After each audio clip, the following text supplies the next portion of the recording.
کا حکم ہر کسی کو ہے، ساری مخلوق کو ہے۔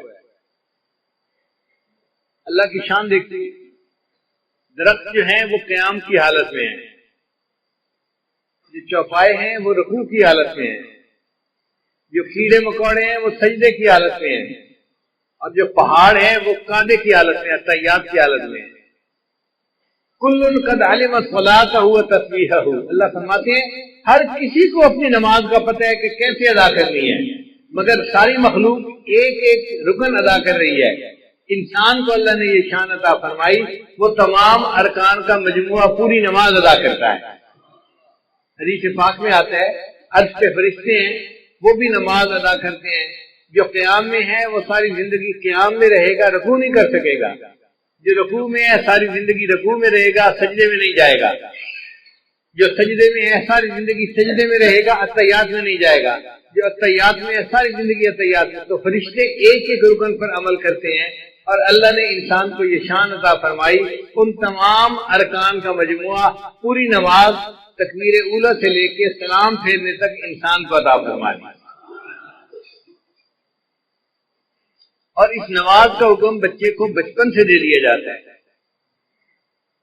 آپ حیران ہوں گے کہ جی بچپن سے کیسے دے دیا جاتا ہے؟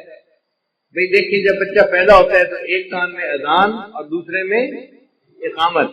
تو اذان میں کیا کہتے ہیں؟ حی علی الصلاۃ، حی علی الفلاح۔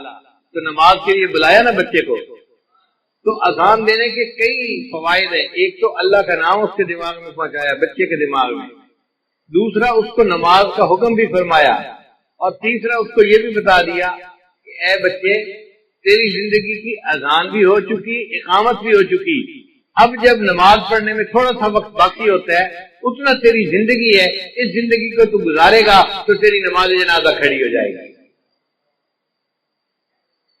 اور حکم نماز اس کا بھی جو ہے نا وہ صراحت ہے۔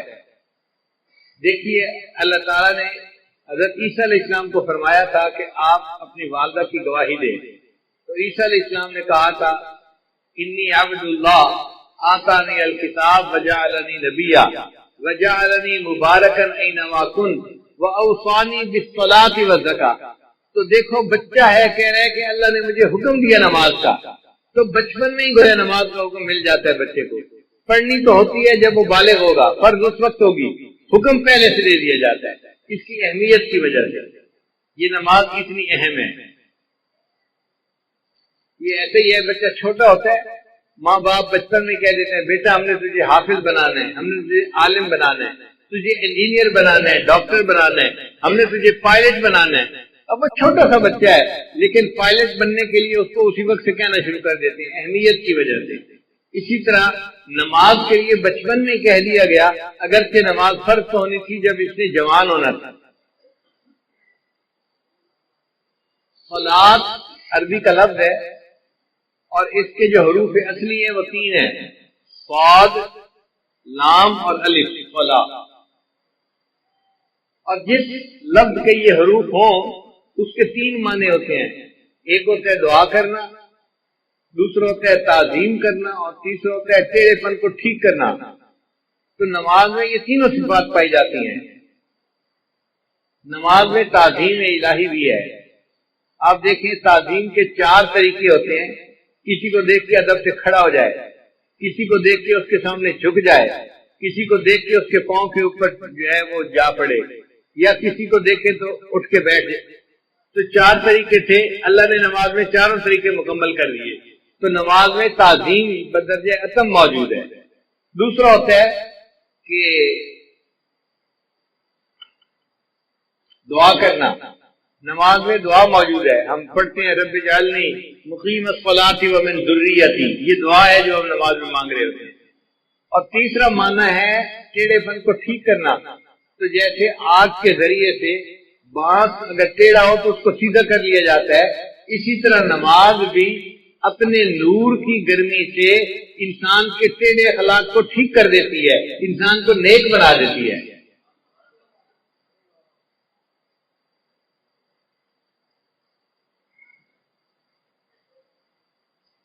اب ایک نقطہ اور بھی ہے کہ 5 نمازیں اللہ نے کیوں بنائی؟ 7 بن جاتی، 3 بن جاتی، 10 بن جاتی، 5 کیوں؟ علماء نے اس کا خوبصورت جواب دیا. وہ فرماتے ہیں کہ اللہ تعالیٰ نے ہر انسان کو 5 حواس عطا فرمائے ہیں. 5 جن کو حواس خمسہ کہتے ہیں. چھوٹے بچے سکولوں میں پڑھتے بھی ہیں. وہ 5 حواس کون سے ہیں؟ دیکھنا، سننا، سونگھنا، چھونا اور چکھنا. یہ 5 حواس ہیں جو اللہ نے ہر بندے کو عطا فرمائے ہیں. اور 5 حواس پر شکریہ ادا کرنے کے بدلے اللہ نے ان پر 5 نمازیں فرض فرما دی. جو 5 نمازیں پڑھتا ہے وہ گویا 5 حواس کا شکریہ ادا کر رہا ہوتا ہے.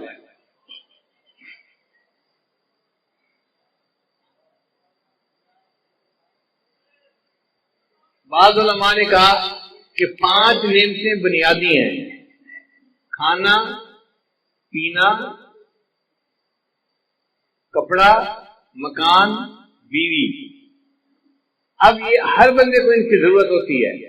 تو اللہ نے 5 نمازیں اس لیے فرض ادا فرمائی کہ میرے بندے 5 نمازیں پڑھنے سے تم 5 نعمتوں کا شکر ادا کرنے والے بن جاؤ گے.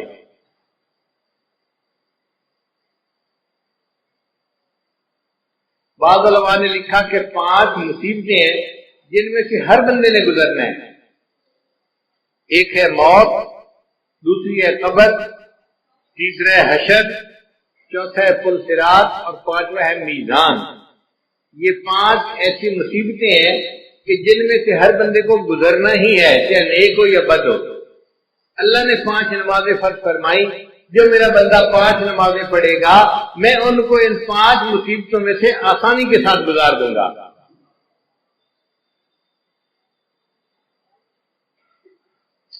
اب سوال پیدا ہوتا ہے کہ اللہ تعالیٰ نے فجر کے وقت نماز کو فرض فرمائی. تو علماء نے جواب دیا کہ حضرت آدم علیہ السلام کو اللہ نے رات کے وقت اتارا تھا زمین پر. تو وہ بڑا اللہ کے سامنے روئے، دعائیں مانگی. جب صبح کی روشنی ہوئی تو انہوں نے شکرانے کی نماز پڑھی. تو حضرت آدم علیہ السلام کے شکرانے کی نماز کی وجہ سے اللہ نے امت کو فجر کی نماز عطا فرمائی کہ تم بھی اپنے جو ہے والد اکبر کی طرح سے اپنے جو ہے اعمال کا شکریہ ادا کرنے والے بن جاؤ گے. پھر دوسرا، جنت میں جو اللہ تعالیٰ کا دیدار ہوگا وہ صبح کا وقت ہوگا. جیسے طلوع ہونے سے پہلے کا وقت ہوتا ہے نا، اس طرح کا وقت ہوگا. تو اللہ تعالیٰ نے فرمایا میرے بندو تم دنیا میں فجر کی نماز پڑھو گے تو اس کے بدلے تمہیں میں جنت میں اپنا دیدار عطا فرما دوں گا. پھر حضرت یوسف علیہ السلام نے بھی شکرانے کے نوافل پڑھے تھے. بھائیوں نے جب ان کو کنویں میں ڈال دیا تھا تو کنواں تھا اور یوسف علیہ السلام بچے تھے. اب کنویں کی تنہائی بھی تھی، اوپر سے رات کا اندھیرا بھی آ گیا. تو یوسف علیہ السلام بڑے غمزدہ تھے. ایک تو بھائیوں نے زیادتی کی اور دوسرا تنہائی تھی اور اندھیرا تھا. اور وہ سمجھ رہے تھے کہ شاید اب مجھے باقی زندگی اندھیرے میں ہی گزارنی پڑے گی. جب تہجد کا وقت ہوا تو یوسف علیہ السلام بڑے پریشان تھے. حدیث پاک میں آتا ہے انہوں نے اس وقت دعا مانگی، اے اللہ میری پریشانی کو بھی دور کر دے اور جو بھی پریشان بندہ ہے دنیا میں اس کی بھی پریشانی کو دور کر دے. اللہ تعالیٰ نے یوسف علیہ السلام کی دعا کو ایسے قبول کیا کہ وہ رات کا ایسا وقت ہوتا ہے ہر پریشان بندے کی پریشانی ختم ہو جاتی ہے. آپ دیکھیں کوئی بندہ فوت ہو گیا، گھر کے سارے لوگ پریشان ہیں، سارا دن روئیں گے، رات بھر روتے رہیں گے. آپ دیکھیں گے تہجد کے وقت ان کو بھی نیند آ جائے گی، وہ بھی پرسکون ہو جائیں گے. کسی بندے کی بیماری ہو تو آپ دیکھیں کہ تہجد کے وقت اسپتال میں مریضوں کی حالت پرسکون ہو جاتی ہے. تو ہر بندے کی پریشانی تہجد کے وقت میں اللہ کم کر دیتے ہیں. یہ یوسف علیہ السلام کی دعا قبول ہوئی، اللہ نے ہر پریشان کی پریشانی کو دور فرما دیا. پھر جب صبح کی روشنی ہونے لگی، طلوع ہونے کا وقت ہوا تو یوسف علیہ السلام نے شکرانے کے نفل پڑے تھے کہ چلو اندھیرے سے تو جان چھوٹی، مجھے پتہ تو چلا نا کہ یہ روشنی کا وقت آ گیا ہے. اب ان کے اس شکریہ کے نماز پڑھنے کو اللہ تعالیٰ نے امت مسلمہ کے لیے بھی پسند فرمایا کہ تم بھی یوسف علیہ السلام کی طرح اس وقت اگر فجر کی نماز پڑھو گے تم بھی اللہ کی نعمتوں کا شکر ادا کرنے والے بن جاؤ گے.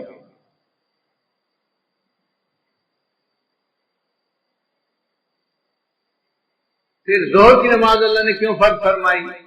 اس لیے کہ ظہر کے بعد سورج ڈھلتا ہے تو مومن کو اللہ نے سبق دیا، دیکھو چڑھتے سورج کی ہر کوئی پرستش کرتا ہے، لیکن جب سورج ڈھلنے لگ جائے تم اپنے رب کی عبادت کرو۔ ہم چڑھنے اور اترنے والوں کی پرورش نہیں کرتے، ہم اپنے رب کی پرورش کرتے ہیں۔ ہم سورج اور چاند کی پرورش کرنے والے نہیں، ہم اپنے پروردگار کی عبادت کرنے والے بندے ہیں۔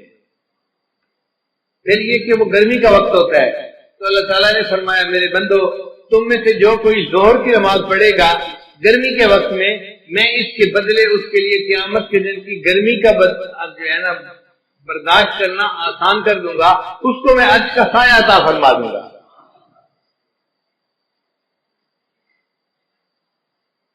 پھر عصر کا وقت وہ وقت ہے کہ جب آدم علیہ السلام نے جنت میں گندم کا دانہ کھایا تھا تو چونکہ ایک بھول ہو گئی تھی تو اللہ تعالیٰ نے اس وقت نماز کو فرض فرما دیا کہ بندو تم بھی نماز پڑھو، تمہارے جد امجد سے بھول ہو گئی تھی، میں نے اس کو معاف کر دیا تھا، اب تم عصر کی نماز پڑھو گے، تم سے زندگی میں جو کئی بھول چوک ہوگی میں اس کو بھی معاف فرما دوں گا۔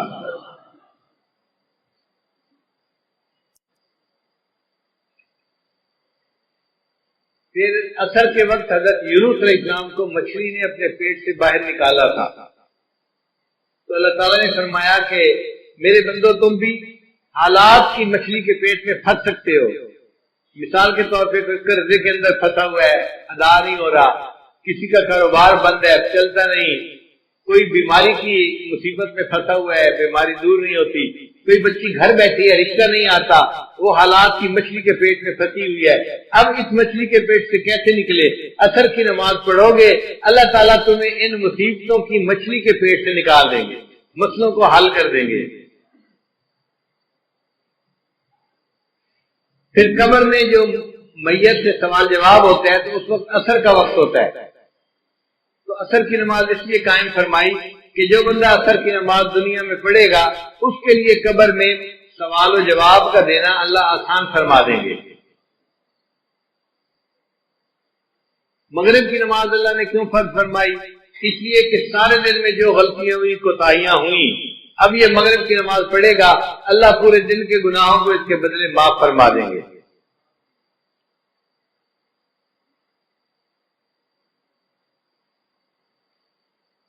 حضرت آدم علیہ السلام کی توبہ اللہ نے مغرب کے وقت قبول فرمائی تھی،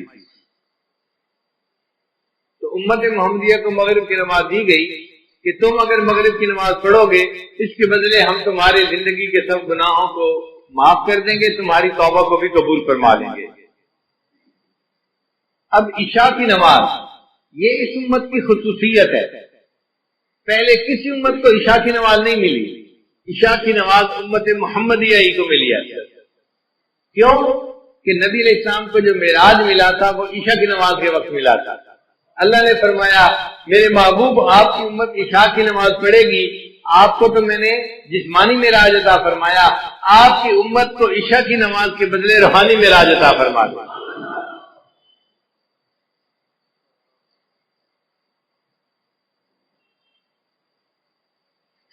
ایک سوال ذہن میں یہ پیدا ہوتا ہے کہ نماز میں رکعتیں 2 ہوتی ہیں، 3 ہوتی ہیں یا 4 ہوتی ہیں؟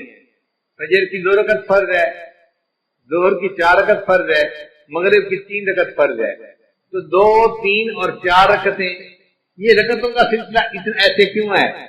1 رکعت ہوتی، 2 رکعت ہوتی، کام ختم ہو جاتا، آخر 2 رکعت، 3 رکعت یا 4 رکعت میں کیا حکمت ہے؟ قرآن مجید کی آیت ہے اللہ نے فرشتوں کو بنایا جاعل الملائکۃ رسلا اولی اجنحۃ مثنی و ثلاث و رباع، اللہ نے فرشتوں کو پیدا کیا، بعض فرشتوں کے 2 پر ہیں، بعض کے 3 اور بعض کے 4۔ اللہ نے فرمایا کہ میرے محبوب صلی اللہ علیہ وسلم فرشتوں کو میں نے پرواز عطا کی 2 پروں سے، 3 پروں سے، 4 پروں سے، اب آپ کی امت نماز پڑھے گی، رکعتیں 2 ہوں گی، 3 ہوں گی، 4 ہوں گی، جیسے فرشتوں کو روحانی ترقی میں نے عطا فرمائی، آپ کی امت کو ان فرائض کی رکعتیں پڑھنے پر میں روحانی ترقی عطا فرما دوں گا۔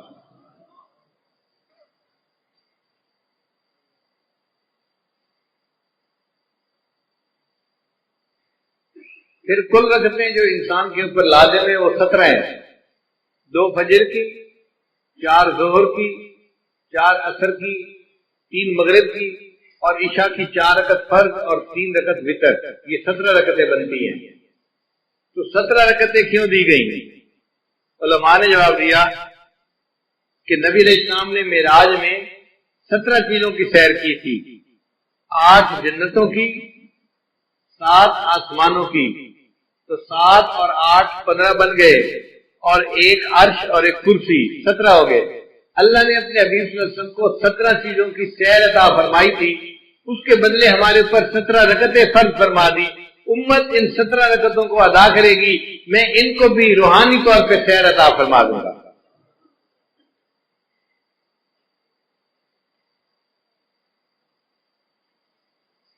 نماز معراج کیوں ہے اور عبادت معراج کیوں نہ بنی؟ اس لیے کہ نماز مومن اپنا سر سجدے میں اتنا جھکاتا ہے کہ انتہا ہو جاتی ہے۔ اس لیے اگر کہیں گھاس والی جگہ ہو اور نماز پڑھنی پڑے تو بندہ اگر گھاس کے اوپر پیشانی لگا کے اٹھا لے تو سجدہ نہیں ہوتا، یا کوئی فوم کا گدا ہو اور بندہ اوپر پیشانی لگا کے اٹھا لے تو سجدہ ادا نہیں ہوتا۔ سجدے کے لیے ضروری ہے کہ اتنا سر جھکائے کہ نیچے سے زمین کی سختی محسوس ہونے لگ جائے۔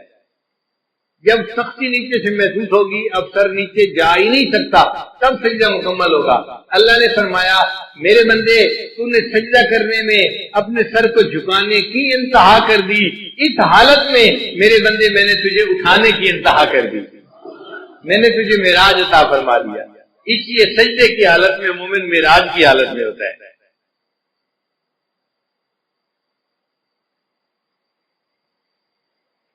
اب ایک اہم سوال کہ نماز میں سورہ فاتحہ پڑھنی کیوں ضروری ہے؟ نبی اسلام نے ارشاد فرمایا ان الصلاۃ تنہا، نبی اسلام نے فرمایا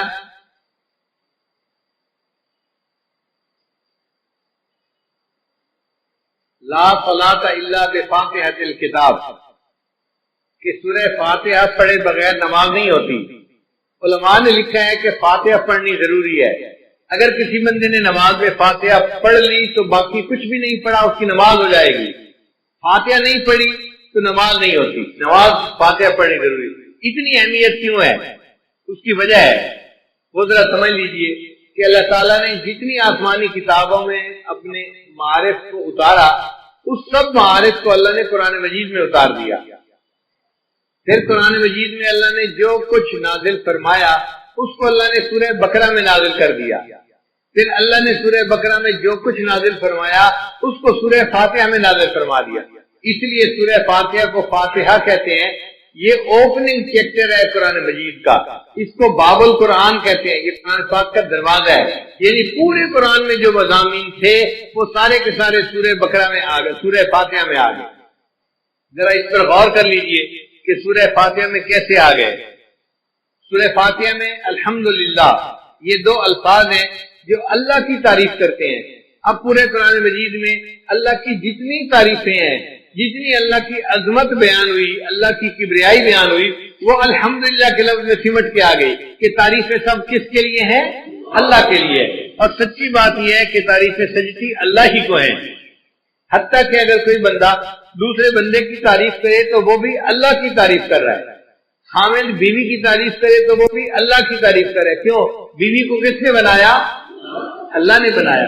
بیوی خاوند کے اچھے اخلاق کی تعریف کرتی ہے تو وہ اللہ کی تعریف کر رہی ہے۔ خاوند کو اچھے اخلاق کس نے دیے؟ اللہ نے دیے۔ ماں باپ اولاد کی تعریف کریں تو اللہ کی تعریف۔ کیوں؟ اولاد کس نے دی؟ اللہ نے دی۔ ہم دنیا کی کسی چیز کی تعریف کریں، وہ تعریف حقیقت میں اس کے پیدا کرنے والے کی تعریف ہے۔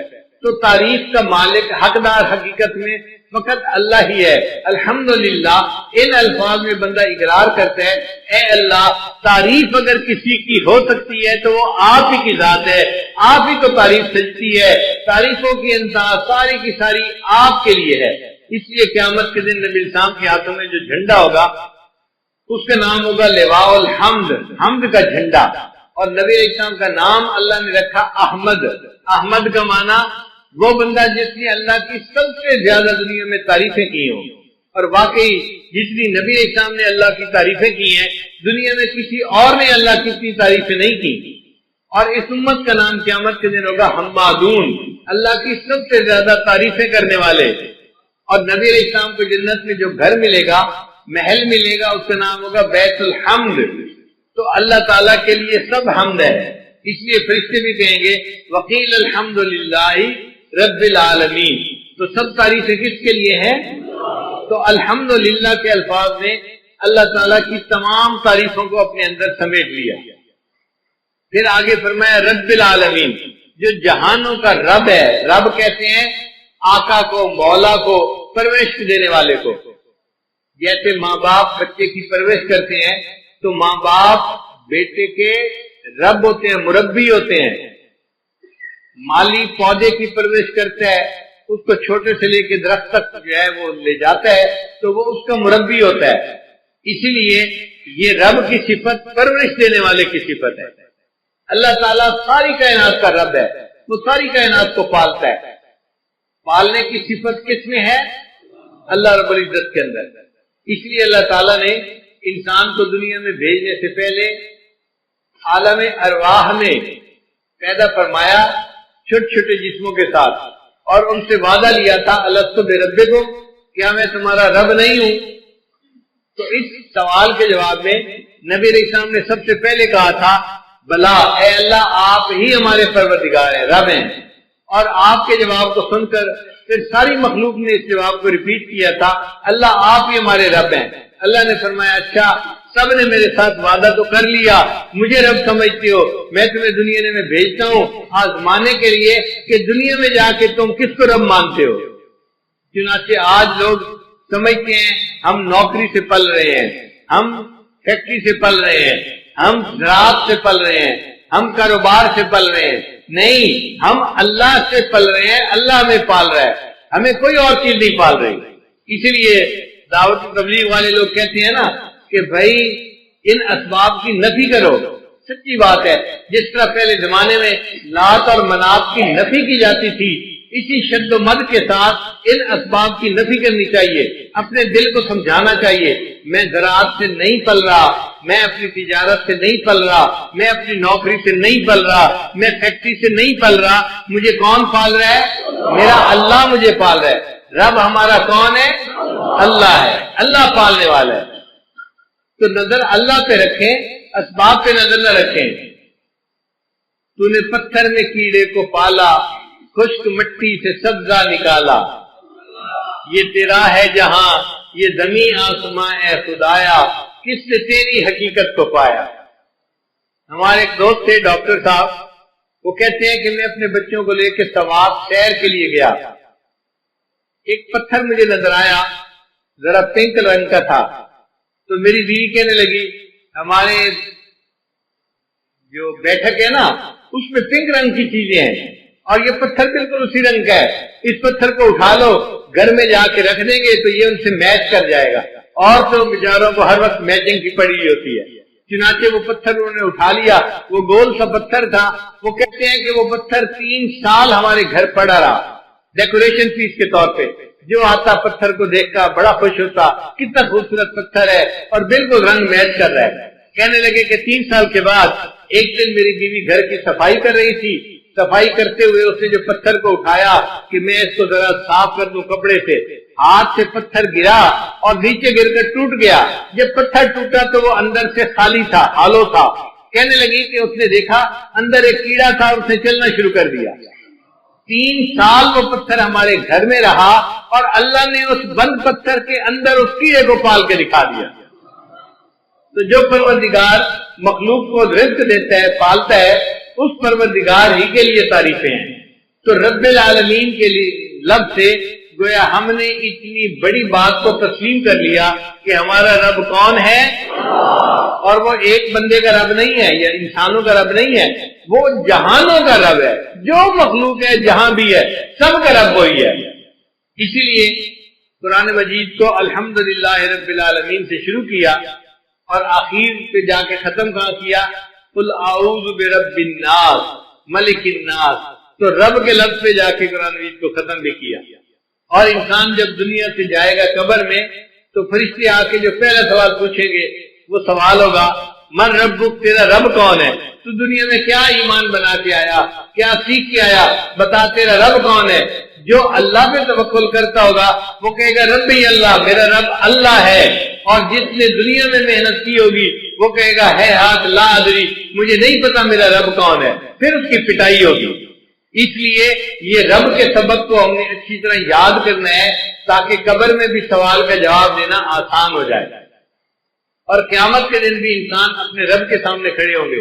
یوم یقوم الناس لرب العالمین، انسان اپنے رب کے سامنے کھڑے ہوں گے۔ تو رب العالمین کے لفظ نے اللہ کی ربوبیت کو کے مضمون کو اپنے اندر سمیٹ لیا۔ اب ربوبیت طاہرانہ بھی ہوتی ہے اور ربوبیت راحمانہ بھی ہوتی ہے۔ باپ بھی مربی ہوتا ہے مگر روب ہوتا ہے، جلال ہوتا ہے، تھپڑ بھی لگا دیتا ہے بچے کے، سختی کرتا ہے۔ اور ماں میں بھی جو ہے یہ ربوبیت ہوتی ہے، مربیانہ صفت ہوتی ہے مگر رحمت والی ہوتی ہے۔ ماں محبت سے بچے کی پرورش کرتی ہے۔ اب اللہ تعالیٰ اس کائنات کے رب ہیں تو ان کی ربوبیت کیسی ہے؟ فرمایا الرحمن الرحیم، رحمت والی ربوبیت ہے اللہ کی، وہ رحمت کی ربوبیت سے پوری کائنات کی پرورش فرما رہا ہے۔ اب رحمان اور رحیم دو لفظ ہیں۔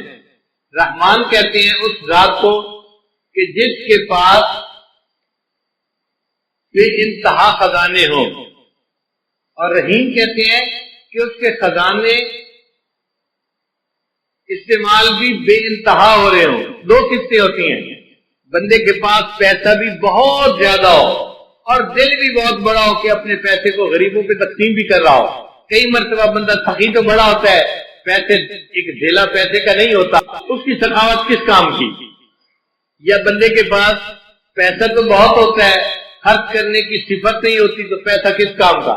مزہ تو تب ہے کہ پیسہ ہو بھی بہت زیادہ اور خرچ کرنے کی عادت بھی خوب ہوتی۔ اللہ تعالیٰ میں یہ دونوں صفتیں موجود ہے۔ اللہ کے پاس رحمتوں کے خزانے بھی بے انتہا ہیں اور اللہ کی رحمت خرچ بھی بے انتہا ہو رہی ہے، اپنے اور پرائے سب پہ خرچ ہو رہی ہے۔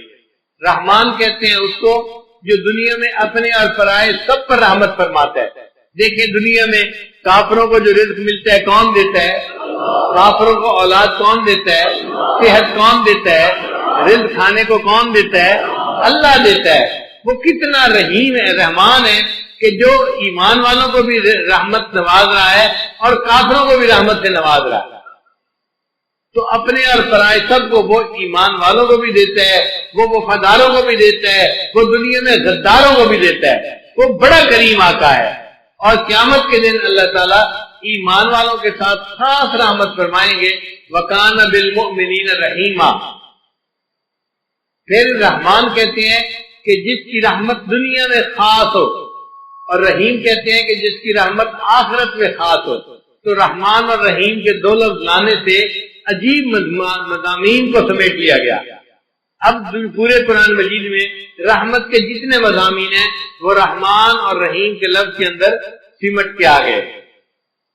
پھر اس کے بعد فرمایا مالک یوم الدین، اللہ تعالیٰ قیامت کے دن کا مالک ہے۔ ایک ہوتا ہے قیامت کے دن کا منصف ہونا، قاضی ہونا۔ بھئی دیکھیں جو قاضی ہوتا ہے نا وہ قانون کا پابند ہوتا ہے، وہ ملزم کی فیور نہیں کر سکتا۔ وہ کہتا ہے جی مجھے تو قانون کے مطابق فیصلہ کرنا تھا، میں تو مجبور تھا، میں فیور نہیں کر سکتا۔ اللہ تعالیٰ قیامت کے دن کے صرف منصف نہیں مالک بھی ہیں، اور مالک کو اختیار ہوتا ہے وہ جس کی چاہے فیور کرے اور جس کو چاہے معاف فرما دے۔ تو اللہ نے فرمایا میں قیامت کے دن کا مالک ہوں، میں جس کو چاہوں گا قیامت کے دن اس کو معاف فرما دوں گا، اس کی بخشش فرما دوں گا۔ تو مضمون جتنا قیامت کا پورے قرآن مجید میں آیا اس کو مالک یوم الدین کے الفاظ میں اپنے اندر سمیٹ لیا۔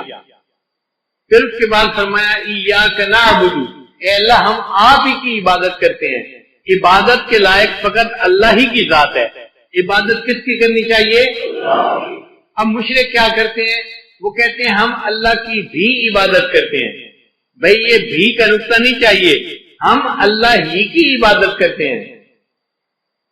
اب کوئی بندہ کہے جی نقطے سے کیا بنتا ہے؟ بھئی نقطے سے بہت فرق پڑتا ہے. آپ بتاؤ اگر کوئی بیوی کسی خامن کو کہے میں آپ کی بھی بیوی ہوں تو اس کو نقطہ قبول ہوگا؟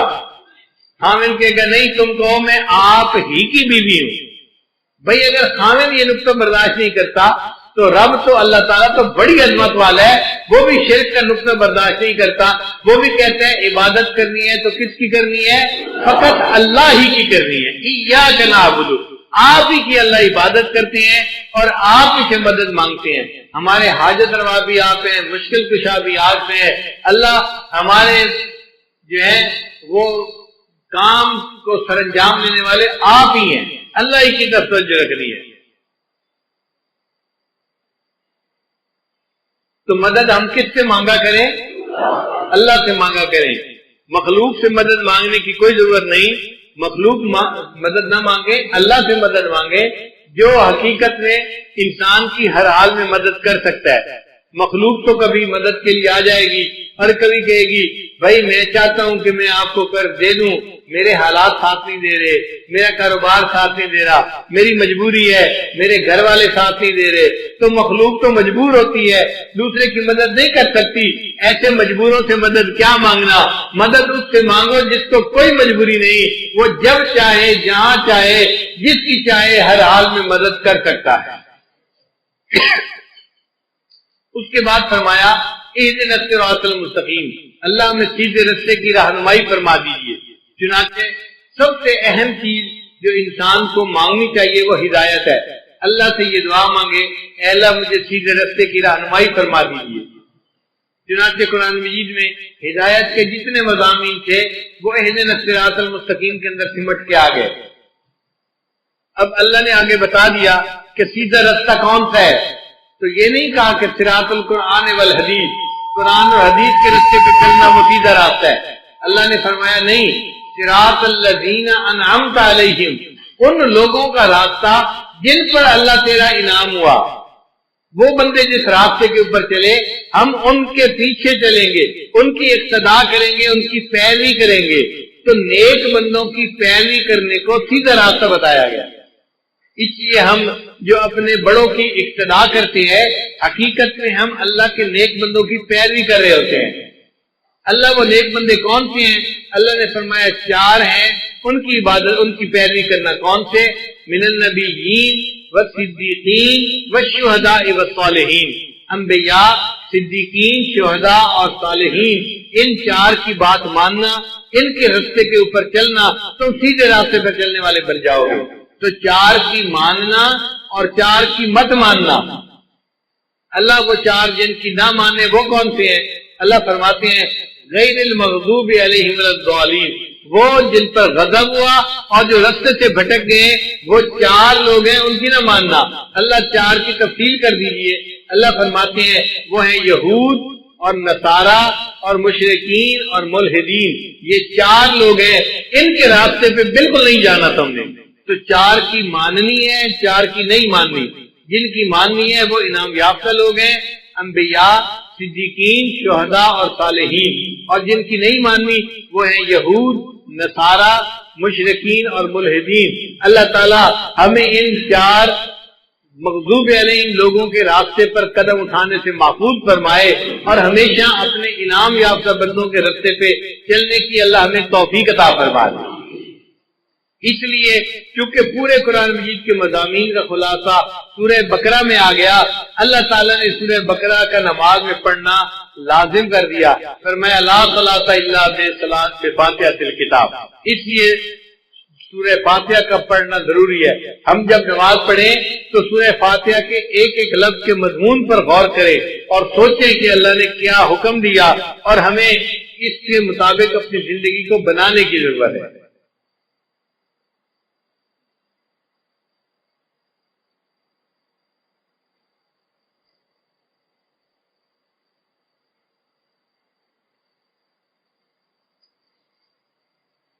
اب ایک اور نقطہ، آخر اللہ تعالیٰ کو نماز اتنی پسند کیوں ہے کہ نبی علیہ السلام نے فرمایا مومن اور کافر کے درمیان فرق کرنے والی چیز نماز ہے.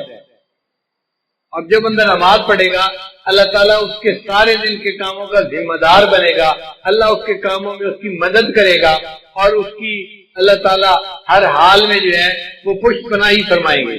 تو نماز آخر اتنی پسند کیوں ہے؟ اللہ کیوں خوش ہوتے ہیں؟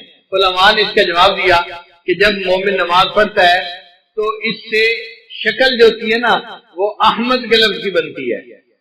قیام میں ہماری حالت الف کی مانند ہوتی ہے، رکوع میں ہماری حالت ہا کی مانند ہوتی ہے، اور سجدے میں ہماری حالت میم کی مانند ہوتی ہے، اور اتحیات میں ہماری حالت دال کی مانند ہوتی ہے۔ اب سب ارکان کو جمع کرو تو کون سا لفظ بنا؟ احمد کا لفظ بنا، اور احمد اللہ کے محبوب کا نام ہے۔ اللہ فرماتے ہیں میرے بندے تو نماز میری پڑھ رہا ہے لیکن تیرا جسم میرے محبوب کے نام کی شکل بنا رہا ہے، تو مجھے میرے محبوب کی یاد دلا رہا ہے، اس حال میں مجھے تیرے اوپر بھی پیار آ رہا ہے، تجھ سے بھی مجھے محبت ہو گئی۔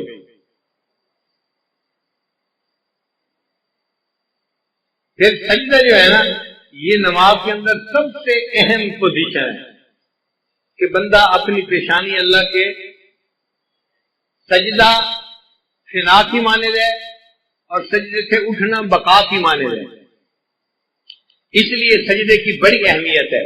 اس کی مثال یوں سمجھیں کہ جیسے کوئی کسی کے قدموں پہ جا پڑے منت سماجت کرتے ہوئے، بندہ اپنے پروردگار کے قدموں پہ جا پڑتا ہے، اس کے سامنے سر کو زمین پہ رکھ دیتا ہے، اے اللہ مجھ سے جو غلطیاں کوتاہیاں ہوئی تو مجھے معاف کر دے، میں نے تیرے سامنے اپنے سر کو جھکا دیا۔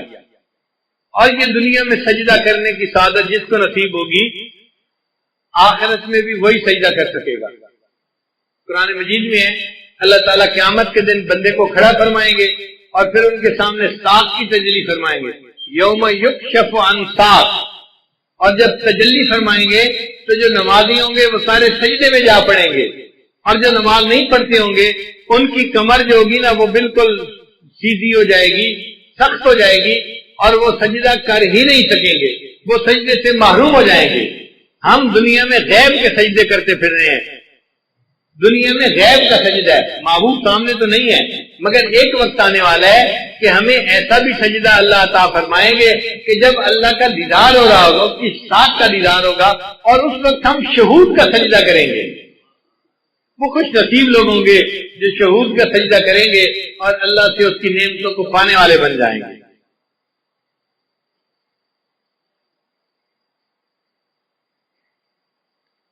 اس لیے قرآن مجید میں ہے کہ جو لوگ جہنم میں جائیں گے ان سے فرشتے پوچھیں گے اور تمہیں جہنم سے بچانے والا کوئی نہیں تھا، تم کیا کرتے تھے جو جہنم میں آ گئے؟ تو وہ کہیں گے لم نکو من المصلین، ہم نمازی نہیں تھے، ہم بے نمازی تھے، اس لیے ہمیں جہنم میں بھیجا گیا۔ تو جہنم میں جانے کی جو بڑی وجہ ہوگی وہ بے نمازی ہونا ہے۔ اس لیے ہمیں نماز کی پابندی کرنی چاہیے اور نماز کو بہت اہتمام کے ساتھ پڑھنا چاہیے۔ عورتیں نماز میں سستی کرتی ہیں، گھر کے کاموں کی وجہ سے نمازیں قضا کر بیٹھتی ہیں، یہ بہت بڑی کوتاہی ہے، اس سے بچنے کی ضرورت ہے۔ اور ایک نقطہ یاد کر لیجئے کہ اگر نماز پڑھنا اور یا کوئی کام کرنا دو آپشن سامنے آئیں تو ہمیشہ نماز پہلے پڑھیں، کام کو پیچھے چھوڑیں۔ لوگوں کی عادت ہوتی ہے اور یہ کام کر لیتے ہیں پھر نماز پڑھ لیں گے، نہ یہ بڑی غلطی ہے، پہلے نماز پڑھیں پھر کام کریں۔ عورتیں یہی تو کہتی ہیں میں مہمانوں کو چائے دے دوں پھر نماز پڑھ لیتی ہوں، اور مہمانوں کو چائے دیتے دیتے نماز قضا ہو جاتی ہے، میں یہ کام کر لوں پھر نماز پڑھ لوں گی، اور اس کام کے کرتے کرتے نماز قضا ہو جاتی ہے۔ تو عورتیں یہ بات توجہ سے سنیں، جب نماز اور کسی کام کے درمیان چوائس آئے تو کس کو چوز کرنا چاہیے؟ نماز کو چوز کرنا چاہیے، نماز کو مقدم کرنا چاہیے۔ ہم نماز کو چوز کریں گے، اللہ اس کے بدلے دنیا کے کاموں میں ہماری مدد فرما دیں گے۔ ہم ایک مرتبہ پشاور سے واپس اسلام آباد کی طرف آ رہے تھے، راستے میں عصر کا وقت ہو گیا، اول وقت تھا۔ میں نے دوستوں کو کہا کہ بھئی نماز کے لیے روکو، پہلے نماز پڑھیں گے پھر آگے سفر کریں گے۔ مسجد چھوٹی سی تھی، 10-12 بندے نماز پڑھ سکتے تھے، اور 5-7 تو ہم ہی تھے۔ ہم نے نماز پڑھنی شروع کی، اتنے میں ایک اور گاڑی والے آ کے رکے، 4-5 بندے تھے، سب داڑھی والے، ایسے لگتا تھا جیسے جماعت میں جانے والے بندے ہوتے۔ ان میں سے 2 بندے گاڑی میں سے نیچے اتر آئے کہ نماز پڑھ لیتے ہیں۔ ایک نے کہا یار چھوٹی سی مسجد ہے، تنگی ہوگی، آگے کوئی 50 میل کے فاصلے پہ ایک بڑی مسجد ہے، وہاں جا کے نماز پڑھیں گے۔ تو اس کے کہنے پہ جو مسجد میں آئے تھے وہ بھی واپس چلے گئے اور وہ گاڑی والے چلے گئے۔ ہم نے نماز پڑھی، نماز پڑھ کے ہم اسلام آباد کی طرف روانہ ہوئے۔ ہم 5 کلومیٹر آگے آئے تو ہمیں پتہ چلا کہ وہ جو کار میں چند لوگ بیٹھے ہوئے تھے ان کی گاڑی کا ایکسیڈنٹ ہوا تھا، کار بالکل تباہ ہو گئی تھی، اور کھڑے وہاں لوگوں نے بتایا کہ اس میں سے 2 بندے فوت ہو گئے تھے۔ اب بتائیں کہ ان لوگوں نے وقت کی نماز ادا نہیں کی تھی۔ اگر چھوٹی مسجد میں نماز پڑھ لیتے اور پھر موت آتی تو وقت کی نماز ادا کر کے موت آتی، اب ان کو نماز پڑھے بغیر موت آ گئی۔ اس لیے جب نماز کا وقت آئے پہلے نماز پڑھیں، پھر باقی جو بھی کام ہے وہ کریں، اور اگر اس طرح کریں گے تو اللہ مدد کریں گے۔ ایک عرب کا واقعہ سن لیں، میں اپنی بات کو مکمل کرتا ہوں کہ وہ دیہاتی آدمی تھا اور اس کا نہری پانی کا معاملہ تھا اور زمین میں پانی دینے کا مسئلہ تھا۔ تو بیوی نے کہا دیکھیں فصل خشک کھڑی ہے، آپ پہلے پانی دے دیں اور پھر آپ اگر نماز کا وقت بچے تو جائیں، ورنہ اگر جمعہ کا ادا بھی ہو گیا تو کیا فرق پڑتا ہے۔ اس نے کہا ہرگز نہیں، میں جا کے جمعہ پڑھوں گا اور پھر بعد میں آ کے دیکھوں گا پانی کا وقت بچتا ہے یا نہیں بچتا۔ دونوں وقت ایک جیسے تھے، ادھر جمعے کا وقت تھا، ادھر پانی کا وقت تھا۔ خیر بیوی چپ ہو گئی۔ اب جب وہ جمعے کے لیے نکلنے لگا نا تو پتہ چلا کہ ان کا جو اونٹ تھا وہ کہیں بھاگ گیا تھا۔ تو بیوی نے پھر شور مچایا، دیکھیں ہمارے پاس اونٹ اتنا قیمتی ہے، سواری کے کام آتا ہے اور ہم دوسرا اونٹ کو خرید نہیں سکتے، اونٹ کہیں کھل کے چلا گیا ہے، ابھی تو قریب ہوگا، آپ اونٹ کو ڈھونڈ لیں، مل جائے گا، جمعہ بعد میں پڑھ لینا، زور پڑھ لینا اور اونٹ کو تلاش کر لینا۔ اس نے کہا کہ نہیں، میں پہلے جمعہ پڑھوں گا، بعد میں آ کے اونٹ کو تلاش کروں گا۔ وہ بندہ خیر جمعہ پڑھنے چلا گیا۔ اللہ کی شان دیکھیں، جب جمعہ پڑھ کے گھر واپس آیا کیا دیکھتا ہے کہ اونٹ دروازے کے اوپر بندھا ہوا ہے۔ اس نے بیوی سے پوچھا یہ اونٹ کیسے آیا؟ بیوی کہنے لگی میں گھر بیٹھی آٹا گوندھ رہی تھی کہ مجھے باہر کتوں کے بھونکنے کی آواز آئی۔ میں نے گھر کا دروازہ کھول کے دیکھا تو میں نے دیکھا کہ 4-5 کتے اس کے پیچھے لگے ہوئے تھے اور یہ اونٹ بھاگتا ہوا اپنے گھر واپس آ رہا تھا۔ جب یہ دروازے کے قریب پہنچا تو میں نے اس کی مہار پکڑ کے دروازے کے ساتھ باندھ دیا۔ اللہ نے کتوں کے ذریعے سے اونٹ کو ویسے ہی گھر پہنچا دیا۔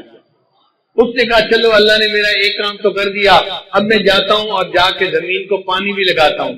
اللہ کی شان، جب وہ پانی لگانے کے لیے گیا تو کیا دیکھتا ہے، اس کی پوری زمین کو پانی لگا ہوا ہے۔ وہ بڑا حیران کہ یہ پانی کیسے لگ گیا میری زمین کو۔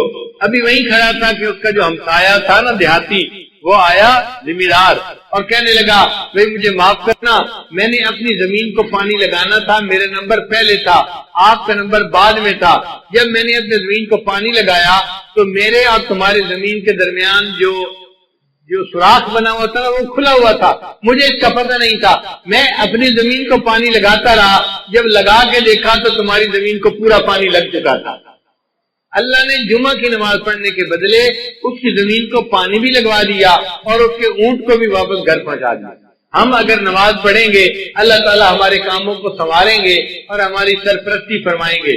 اس لیے نماز کو اہمیت دینی چاہیے اور ہرگز قضا نہیں کرنی چاہیے۔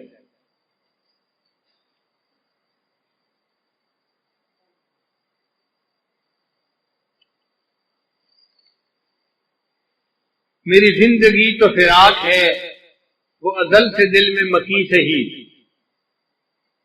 اللہ تعالیٰ ازل سے ہے دل میں، مگر دنیا میں ہے تو فراق نہ۔ میری زندگی تو فراق ہے، وہ ازل سے دل میں مکی سے ہی، وہ نگاہ شوق سے دور ہے، رگ جاں سے لاکھ کری سے ہی۔ بندہ دعا مانگتے ہیں اللہ ہمیں اپنے گھر کا دیدار عطا فرما، حج عمرے کی سعادت عطا فرما۔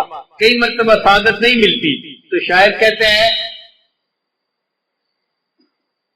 تیرا در تو ہم کو نہ مل سکا، تیرے راہ گزر کی زمین سے ہی۔ تیرا در تو ہم کو نہ مل سکا، تیرے راہ گزر کی زمین سے ہی، ہمیں سجدہ کرنے سے کام ہے، جو وہاں نہیں تو یہی صحیح۔ اللہ سجدہ کرنا ہے نا، وہاں جا کے نہیں کر سکے تو یہاں تجھے سجدہ کرتے ہیں۔ اور آخر پہ کہتے ہیں سرے طور ہو سرے حشر ہو، ہمیں انتظار قبول ہے۔ آج دنیا میں ہم غیب کے سجدے کر رہے ہیں، اللہ ہمیں قیامت کے دن دیدار کے ساتھ سجدہ عطا فرمائیں گے. سر طور ہو، سر حشر ہو، ہمیں انتظار قبول ہے. وہ کبھی ملے، وہ کہیں ملے، وہ کبھی صحیح، وہ کہیں صحیح. اللہ ملنے کا وعدہ تو کرے، کہیں ملنے کا وعدہ کرے، کبھی ملنے کا وعدہ کرے. ہم انتظار کرنے کے لیے تیار ہیں، مگر ہم آپ کا دیدار کر کے رہیں گے اور قیامت کے دن آپ کے قدموں پہ سر سجدے میں ڈال کر رہیں گے. اللہ تعالیٰ ہمیں نماز کا پکا پابند بنا دے. وآخر دعوانا ان الحمد للہ رب العالمین.